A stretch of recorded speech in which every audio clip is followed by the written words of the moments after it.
Sir thank you sir, इसी तरीके से साथ में बने रहिए और अपने अच्छे अच्छे मैसेजेस से, अच्छे अच्छे कमेंट से हमें मोटिवेट करते रहिए सर। ममता खरे मैम है हमारे साथ में, गुड मॉर्निंग मैम, खजुराहो से हैं और सेफ शॉप बिजनेस करते हैं। और उनका क्वेश्चन है कि सामने वाला कहता है मुझे नेटवर्क मार्केटिंग में इंटरेस्ट नहीं है तो कैसे गाइड करें, है ना। सामने वाला कहता है कि मेरे को नेटवर्क मार्केटिंग में इंटरेस्ट नहीं है, ठीक है। बोला सर आपको इंटरेस्ट किस चीज़ में है ये पूछिए उनसे। सर बहुत अच्छी बात है, आपको नेटवर्क मार्केटिंग में इंटरेस्ट नहीं है, आप उनसे पूछिए, 2 सवाल पूछिएगा। आप पहले पूछिएगा क्यों, आप उनसे पूछिएगा ना सर क्यों।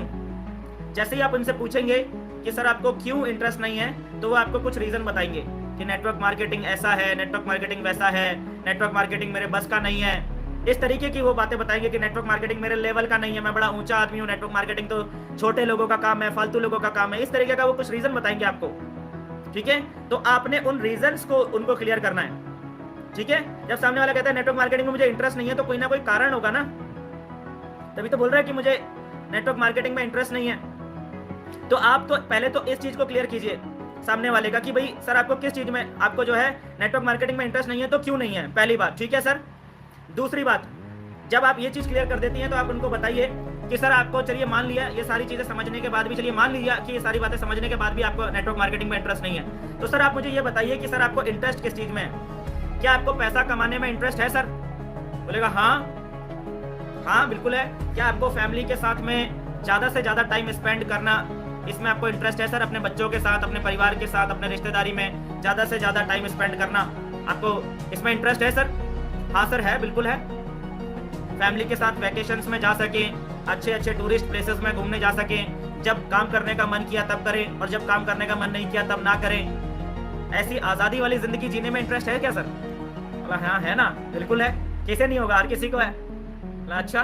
बोला सर क्या आपको अपने परिवार को एक सुरक्षित भविष्य देने में इंटरेस्ट है क्या सर, सुरक्षित भविष्य देने में, कि कल की डेट में अगर मैं ना भी रहूं तब भी मेरे परिवार के ऊपर किसी तरह का कोई आर्थिक संकट ना आए, आर्थिक रूप से अपने परिवार को सुरक्षित करने में इंटरेस्ट है क्या सर आपको, है क्या। लगा हाँ है, क्यों नहीं है, कौन नहीं चाहता कि उसका परिवार आर्थिक रूप से रहे। अच्छा सर। बोला सर जब आपको इन सारी चीजों में इंटरेस्ट है तो मैं आपको बता दूं सर, ये सारी चीजें आपको अगर किसी एक सिंगल प्लेटफॉर्म से मिल सकती है तो वो एक सिंगल प्लेटफॉर्म है नेटवर्क मार्केटिंग, ठीक है। इट्स नॉट अबाउट कि हमें पसंद है या नहीं, ये पसंद और नापसंद का तो मामला ही नहीं है, ये नीड है सर, ये काम करना आपको अच्छा लगे या ना लगे।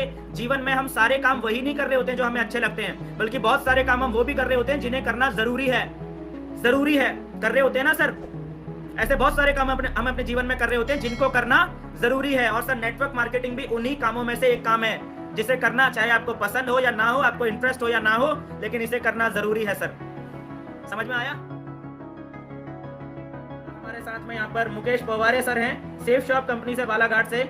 सर का एक क्वेश्चन आया हुआ है, सर ने लिखा हुआ है सर कुछ लोग कहते हैं कि नेटवर्क मार्केटिंग में मात्र 5% लोग ही सफल होते हैं, क्या जवाब दें। उनसे बोलिए हाँ जी सर, नेटवर्क मार्केटिंग में सिर्फ 5% लोग ही सफल होते हैं, ये बात बिल्कुल सही है सर।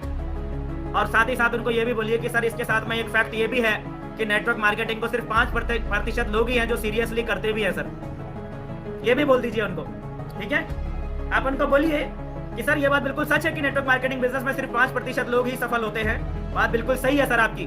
और ये बात भी बिल्कुल सही है सर कि नेटवर्क मार्केटिंग बिजनेस को सिर्फ 5% लोग ही हैं जो सीरियसली करते हैं, ठीक है। आप भी इस बिजनेस को अगर सीरियसली करेंगे तो आप भी उन 5% लोगों में आ जाएंगे सर। और उनसे पूछिए कि सर क्या 5% क्या कम है क्या औसत सर, क्या आपको सक्सेस रेशियो अगर 5% है नेटवर्क मार्केटिंग तो नेटवर्क मार्केटिंग का, तो क्या आपको कम लगता है सर। अगर आपको कम लगता है तो सर आप दूसरे बिजनेसेस के अंदर कंपेयर क्यों नहीं कर लेते। यूपीएससी सिविल सर्विसेज का एग्जाम होता है, वहां का सक्सेस रेशियो पता है सर आपको, पूछिए उनसे कि सर वहां का सक्सेस रेशियो पता है क्या। बोले पता नहीं है तो पता करो ना सर, पता तो करो। आर्मी की भर्ती के लिए जब बच्चे जब जाते हैं, बहुत सारे 17-18 साल के नवयुवक जब आर्मी की भर्ती के लिए जाते हैं तो वहां पर सिलेक्शन कितने लोगों का होता है पता है सर आपको, पता है क्या। जाओ ना सर, पता करो ना। बोला सर नेटवर्क मार्केटिंग के ऊपर उंगली उठाना बहुत आसान है, लेकिन नेटवर्क मार्केटिंग में आपको एक फैक्ट बताऊं, एक भी इंसान आज तक फेल नहीं हुआ सर, एक भी इंसान नेटवर्क मार्केटिंग में फेल नहीं हुआ है। नेटवर्क मार्केटिंग इंडस्ट्री ही एक दुनिया की एकमात्र इंडस्ट्री है जहां कोई भी इंसान फेल नहीं होता। सिर्फ वही इंसान यहाँ पर सक्सेस नहीं हो पाता है, जो अपने आप को चेंज नहीं कर रहा होता है, जो अपनी स्किल्स को इंप्रूव नहीं कर रहा होता है, फिर वही इंसान यहाँ पर स्ट्रगल करता रहता है और वो भी फेल नहीं होता है। उसको भी ये कंपनी, ये जो इंडस्ट्री है, ये कभी भी ये नहीं बोलती है कि तुम इस इंडस्ट्री के लायक नहीं हो, जस्ट गेट आउट। ऐसा कभी नहीं बोलती है इंडस्ट्री। ये इंडस्ट्री बोलती है ट्राई करते रहे बेटा, ट्राई करते रहे, कोई बात नहीं, 2 साल हो गए, ट्राई करते रहे, तेरे पे कुछ ज्यादा ही जंग लगी हुई है तो ट्राई करते रहे, तेरी ये जंग जिस दिन साफ हो जाएगी उस दिन तू सफल हो जाएगा। ट्राई करते रहे बोलती रहती है ये कंपनी, ये इंडस्ट्री, है ना। तो ऐसे लोगों को आपने सीधा स्ट्रेट फॉरवर्ड जवाब देना चाहिए। तो सर क्या लगता है आपको, आप उन 5% में नहीं आ सकते हो क्या? ठीक है, इस तरीके से उनको हैंडल कीजिएगा, कोई टेंशन नहीं है सर, घबराने की जरूरत नहीं है ऐसे केस में। ये सारे के सारे लोग पता है क्या कर रहे होते हैं मुकेश सर, ये सारे के सारे लोग पता है क्या क्यों बोल रहे होते हैं ऐसी बातें, पता है? ये सिर्फ आपका मोरल डाउन करने के लिए बोल रहे होते हैं, ये सिर्फ आपका कॉन्फिडेंस डाउन करने के लिए बोल रहे होते हैं। आप इस बिजनेस को कर पा रहे हैं और इनके बस की नहीं है ये बिजनेस करना, इसीलिए ये चाह रहे होते हैं कि भाई ना मैं कर रहा हूँ इस बिजनेस को, ना आप करो इस बिजनेस को। ये लोग क्या होते हैं ना, केकड़े होते हैं, केकड़े। केकड़े जानते हैं ना, केकड़े, केकड़े की आदत क्या होती है जानते हो आप? मैं बताता हूँ आपको। ये लोग ना केकड़े होते हैं, केकड़े की आदत क्या होती है मैं बताता हूँ आपको। एक मछुआरा जब होता है ना, मछुआरा जब ऐसे करके जब समुद्र में, नदी में, तालाब में ऐसे जाल फेंकता है अपना, और वो जब जाल को ऐसे खींचता है तो उस जाल में बहुत सारी मछलियों के साथ साथ बहुत सारे केकड़े भी फंस जाते हैं। मछलियां तो फंसती हैं, केकड़े भी फंस जाते हैं। तो वो क्या करता है, मछलियां जो उस जाल में फंसी होती है ना, उस मछलियों को वो एक बंद टोकरी में रखता है ताकि वो मछली जो है उछल के, कूद के जो है दोबारा पानी में ना चली जाए। कूदती है ना वो, जब तक जिंदा रहती है तब तक कूदती रहती है। लेकिन केकड़ों को वो बंद टोकरी में बंद नहीं करता है, केकड़ों के लिए खुली हुई टोकरी होती है, उसमें फेंकता चला जाता है, उन केकड़ों को इकट्ठा करते चला जाता है। समझ में आ गया? क्या बात है, बहुत बढ़िया। वो उनको ना खुली हुई टोकरी में बंद करता चला जाता है, रखता चला जाता है, बंद नहीं करता है, खुली हुई टोकरी में रखता है। पता है क्या होता है उसका? वो ऐसा क्यों करता है, खुली हुई टोकरी में क्यों रख रहा होता है उनको? क्योंकि उसे पता है कि इनको खुली हुई टोकरी में भी रखूंगा ना तो इसमें से एक भी केकड़ा भागने वाला नहीं है, एक भी केकड़ा इस टोकरी में से निकल के भागेगा नहीं, उसे पता रहता है। क्यों पता है? उनमें से एक भी केकड़ा निकल के क्यों नहीं भाग पाता उसमें से? क्योंकि एक केकड़ा जब उस टोकरी में से निकल के बाहर जाने की कोशिश कर रहा होता है ना, तो दूसरा केकड़ा पीछे से उसकी टांग पकड़ लेता है। जैसे ही वो उस टोकरी से अपनी जान बचा के भागने की कोशिश करता है तो दूसरा केकड़ा उसकी टांग पकड़ लेता है, बोलता है कहां जा रहा है बे, कहां जा रहा है, साथ जिएंगे साथ मरेंगे, कहां जा रहा है, हम यहां फंसे पड़े और तू अकेला अपनी जान बचा के भाग रहा है क्या? मतलब साथ जिएंगे साथ मरेंगे, ना मैं अपने आप को बचाऊंगा ना मैं तुझे बचने दूंगा। तो ये वही लोग होते हैं जो सिर्फ इसीलिए आपसे बहस कर रहे होते हैं क्योंकि वो आपको डाउन करना चाहते हैं, आपका मोरल डाउन करना चाहते हैं, आपका कॉन्फिडेंस गिराना चाहते हैं। तो वो आपका कॉन्फिडेंस गिरा ना पाए, इसके लिए आपने हमेशा रेडी रहना है। ठीक है, डट के सामना करो सर। विरोध किसको नहीं झेलना पड़ता, हर किसी को विरोध झेलना पड़ता है sir. Dhanbad, okay, RCM company से हैं धनबाद से। उन्होंने लिखा हुआ है मैं किस चीज पे फोकस करूं ताकि मैं अपने बिजनेस को राइट डायरेक्शन में ले जा सकूं, है ना। एक ही चीज है, उस पर फोकस कीजिए, वो है सेल्फ डेवलपमेंट। सेल्फ डेवलपमेंट के ऊपर आप फोकस कीजिए। ठीक है, अगर आपको इस बिजनेस के अंदर सक्सेस होना है, अगर आपको इस बिजनेस के अंदर बड़ी सफलता चाहिए, आप चाहते हैं कि इस बिजनेस के अंदर आप एक मैग्नेट बन जाएं और सारे के सारे लोग आपकी तरफ आकर्षित हों, तो अपने ऊपर काम करना शुरू कीजिए। ये बिजनेस दूसरों को कन्विंस करने का नहीं है, ये बिजनेस खुद कन्विंस होने का है। क्या मैं इस बिजनेस के प्रति पूरी तरीके से कन्विंस्ड हूं? क्या मैं अपने कंपनी के प्रति पूरी तरीके से कन्विंस्ड हूं? क्या मैं अपनी प्रोडक्ट्स के प्रति, मेरी कंपनी जो प्रोडक्ट्स रिकमेंड करने के लिए मुझे बोल रही है, क्या मैं उन प्रोडक्ट्स से पूरी तरीके से कन्विंस्ड हूं? उनकी क्वालिटी से, उनकी प्राइसिंग से, उनका सर्टिफिकेशन से, सर्टिफाइड है, क्या मैं पूरी तरीके से कन्विंस हूं? अपने ऊपर काम करने का बिजनेस है। और जो इंसान ने अपने ऊपर एक बार तरीके से काम कर लिया ना, फिर उस व्यक्ति के लिए इस नेटवर्क मार्केटिंग बिजनेस के अंदर कुछ भी मुश्किल नहीं है, कुछ भी उस व्यक्ति के लिए कठिन नहीं है। ठीक है, अपने ऊपर ध्यान देना है इस बिजनेस के अंदर। क्या आदत है सर आपकी? चलिए, ट्रेनिंग का टाइम, कहानी का टाइम हो गया क्या? क्या बात है, काफी सारे लोग बोल रहे हैं सर कहानी का टाइम हो गया, कहानी का टाइम हो गया, कहानी का टाइम हो गया। कहानी पे आ जाए।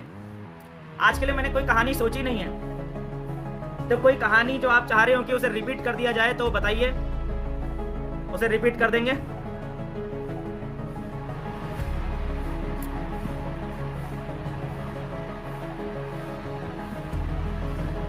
सत्य प्रकाश मौर्य सर हैं गोरखपुर से, AWPL कंपनी से। सर ने बोला कि सर यूथ आइकन कैसे बने। सर यूथ आइकन कहते किसको हैं, जरा ये अगर हम इस डेफिनेशन पे जाएंगे कि यूथ आइकन कहते किसको हैं, तो हमको इस सवाल का जवाब जरूर मिल जाएगा कि यूथ आइकन कैसे बने, इसका जवाब हमें मिल जाएगा अगर हम इस सवाल पे चले जाएंगे कि यूथ आइकन कहते किसको हैं। एक ऐसी शख्सियत जो यूथ के लिए प्रेरणा स्रोत बन जाए। हमारे देश का यूथ जिस व्यक्ति को देख के इंस्पायर हो रहा होता है ना, उसको यूथ आइकन बोलते हैं। ठीक है, तो आप ऐसा क्या कर सकते हैं जिससे कि आप हमारे देश के यूथ को, हमारे देश की युवा पीढ़ी को इंस्पायर कर सकें, उन्हें डायरेक्शन दे सकें, उन्हें सक्सेस की तरफ आप ला सकें, उन्हें सक्सेस के ट्रैक पर ले जा सकें। आप ऐसा क्या कर सकते हैं, वो काम करने से आप बनेंगे सर यूथ आइकन। समझ में आया? चलिए सर, आज आदत का ही कहानी बताइए। आदत की कहानी बताएं, आदत के ऊपर कौन सी कहानी बताएं? अभी कोई स्पेशल कोई? हाँ, आदत के ऊपर मुझे एक कहानी याद आ गई। ठीक है, हैबिट के ऊपर आ गई, एक कहानी याद आ गई। हैबिट के ऊपर ही बात कर लेते हैं। एक बार की बात है दोस्तों, बहुत ध्यान से समझना। ठीक है, एक बार की बात है। एक बार क्या होता है, हम अपनी आदतों की वजह से, कहानी का मर्म पहले बताता हूं मैं आपको कि हमारी आदतों की वजह से हमारे साथ सबसे बड़ा नुकसान पता है क्या होता है? हमारी आदतों की वजह से हमारा जो सबसे बड़ा नुकसान होता है वो ये है कि हमारी आदतों की वजह से हमारे सामने आया हुआ मौका हमारे हाथ से फिसल जाता है। किसकी वजह से? हमारी आदतों की वजह से। अपॉर्चुनिटी हमारे दरवाजा खटखटाती है और हमारी खराब आदतों की वजह से हम उस अपॉर्चुनिटी को कैच नहीं कर पाते। ये आज की कहानी का मर्म है। अब कहानी शुरू करते हैं। एक बार की बात है दोस्तों, एक व्यक्ति था, वो भगवान शिव शंकर का, भोलेनाथ जी का बहुत अच्छा भक्त था और भोलेनाथ जी अपने भक्तों की हमेशा सुनते हैं। ठीक है, तो वो भोलेनाथ जी का बड़ा अच्छा भक्त था, शिव शंकर जी की बड़ी वो तपस्या किया करता था और बिल्कुल निस्वार्थ भाव से वो शिव शंकर जी की तपस्या किया करता था। ठीक है, तो एक बार की बात क्या है, तो एक बार जो है उसके जीवन में बड़ी गरीबी आई, बड़ी तकलीफ आई, बहुत प्रॉब्लम्स आई, फाइनेंशियल क्राइसिस में वो बंदा पहुंच गया, पैसे की सख्त जरूरत थी। तो उस व्यक्ति ने भगवान शिव के आगे गुहार लगाना शुरू किया, हे भगवान शिव शंकर भोलेनाथ, मेरी मदद कीजिए, मेरी मदद कीजिए। मैंने जीवन भर आपकी तपस्या की है, जीवन भर आपकी पूजा अर्चना की है, आज मैं मुसीबत में हूँ, आपको मेरी मदद करनी ही पड़ेगी, मेरी मदद कीजिए। इस तरीके से जब उसे सच्चे दिल से प्रार्थना करी तो शिव शंकर भगवान से रहा नहीं गया। वो तो भोलेनाथ है ना, वो एकदम से वो पिघल जाते हैं। तो वो तो भोलेनाथ है, वो तुरंत पहुंच गए। बोला बता क्या प्रॉब्लम है? आ गया मैं।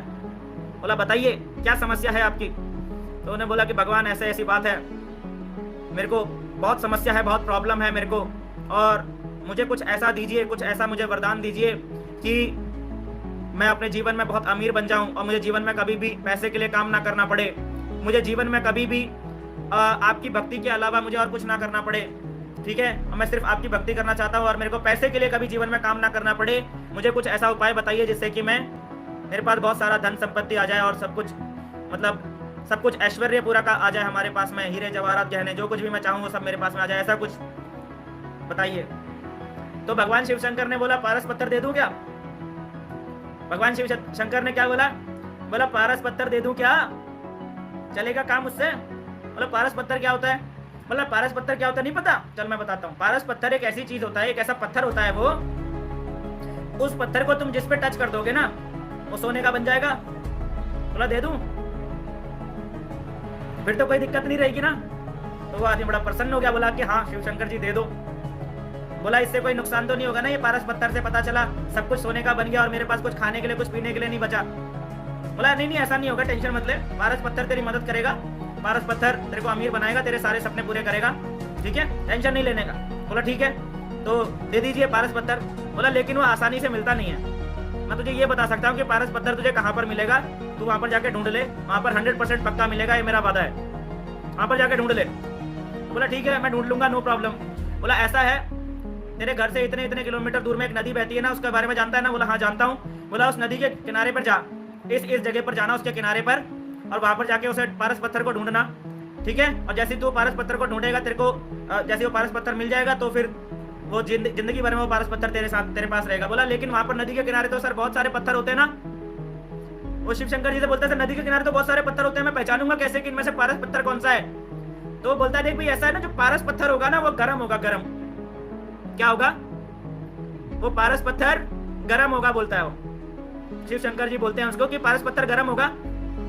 बोला अच्छा चलो ठीक है, फिर तो कोई दिक्कत नहीं है। अब वो पहुंच गया नदी के किनारे जहां पर बताया हुआ था, वहां पर बहुत सारे पत्थर थे। तो वो पत्थर ढूंढने के लिए क्या करने लगा, एक एक पत्थर को छू छू के टच करने लगा। ठीक है, अब छू छू के टच कर रहा था तो थोड़ी देर के बाद उसको पता नहीं चल रहा था कि कौन से पत्थर को मैंने पहले छू लिया है, कौन से पत्थर को मैंने पहले नहीं छुआ है, पता ही नहीं चल रहा था। ठीक है, तो वो कंफ्यूज हो गया, यार अब क्या करूं। तो उसने क्या काम किया मैं आपको बताता हूं। उसने क्या काम करना शुरू किया, उसने पत्थर को ऐसे उठाता था, पत्थर को ऐसे छूता था, उठाता था, ठंडा है तो उसको क्या करता था, पानी में फेंक देता था।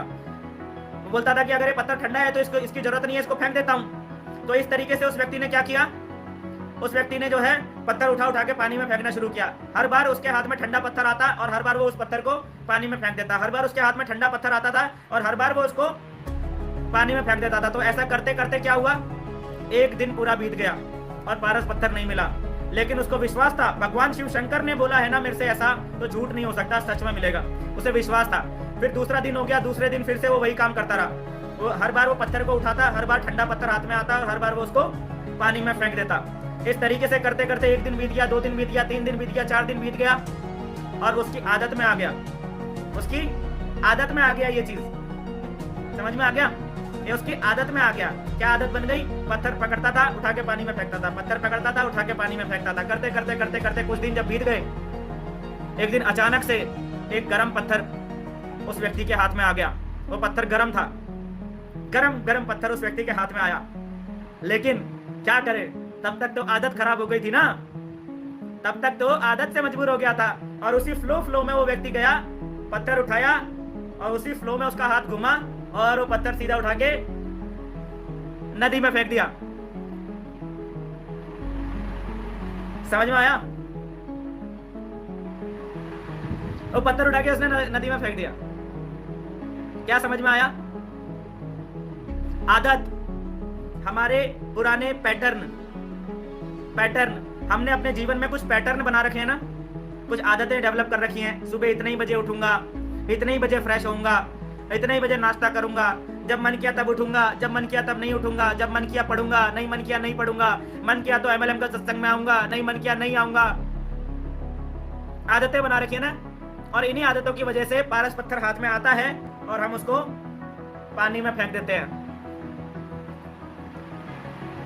ठीक है, सत्यानाश हो गया कहा है योगेश करवाकर सर ने क्या कहा, सत्यानाश हो गया उसका। सब खेल किस चीज का है, आदतों का। आज से पहले कई सारे पारस पत्थर आपके हाथ में आ चुके हैं, जिन्हें हमने अपनी आदतों की वजह से पानी में फेंक दिया। आदतें सुधार लीजिए, आगे और पारस पत्थर मिलेंगे आपको। लेकिन अगर आदतें नहीं सुधारी तो सारे पारस पत्थर आप एक एक करके पानी में फेंकते चले जाओगे। ठीक है, अपनी आदतों का गुलाम मत बनिए, अपनी आदतों को अपना गुलाम बनाइए। समझ में आ गया? क्या बात है, समझ में आया? तो आज के सेशन का मैसेज मिल गया आपको।